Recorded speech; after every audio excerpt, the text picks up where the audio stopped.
Alors bonjour, bienvenue dans ce deuxième numéro de Conseil en maquette. Aujourd'hui, je vais vous orienter dans l'entretien du matériel roulant et dans les rails donc. Donc déjà, il faut commencer les rails. Tout le monde la connaît, la fameuse gomme qu'il suffit de frotter pour nettoyer les rails. Ça paraît simple.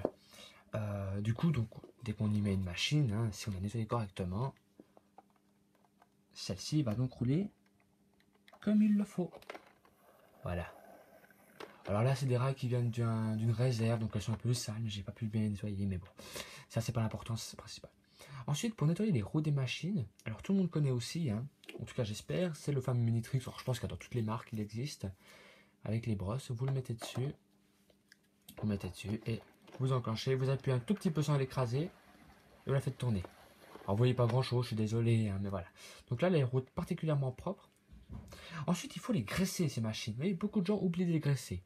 Alors, il faut faire rouler un petit moment là-dessus, ou sur le réseau, en tout cas, même dans le réseau, vous faites rouler si c'est un bon circuit.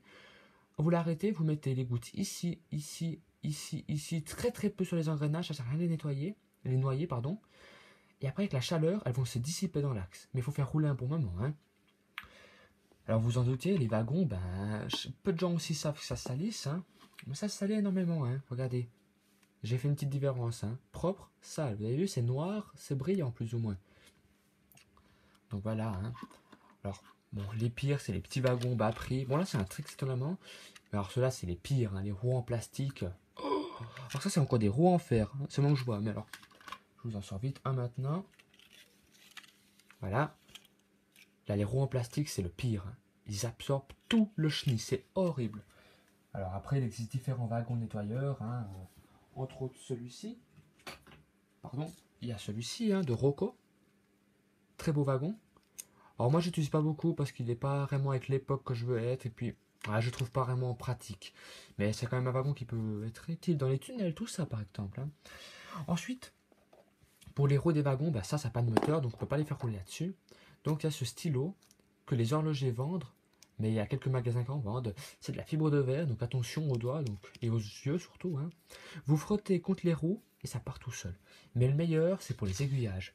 Je pense qu'il y en a beaucoup qui en ont rendu compte. Ici, c'est dégueulasse. Et souvent, alors ici, c'est un Trix, donc c'est en fer. Mais en Minitrix, c'est en plastique cet endroit. Et ça salit très vite. Et donc, ça permet de nettoyer et ça bloque les locomotives là-dessus. Donc, si vous nettoyez, ça va tout seul. Alors voilà, donc vous imaginez, des X comme ça. Il faut nettoyer là, tous les petits coins. Donc c'est vraiment pratique cet outil. Donc il faut demander. Celui-ci, je l'avais acheté. Je sais plus où je l'ai acheté malheureusement. J'aurais bien voulu vous renseigner, mais je sais plus. Mais vous demandez. Bon, c'est des outils d'horlogerie, donc ça se vend facilement. Voilà, je sais même pas. C'est quoi ça, Bergeron? Je connais même pas. Voilà. Alors je vous remercie pour le deuxième numéro, et puis je vous dis à une prochaine pour un nouveau numéro de Conseil en maquette.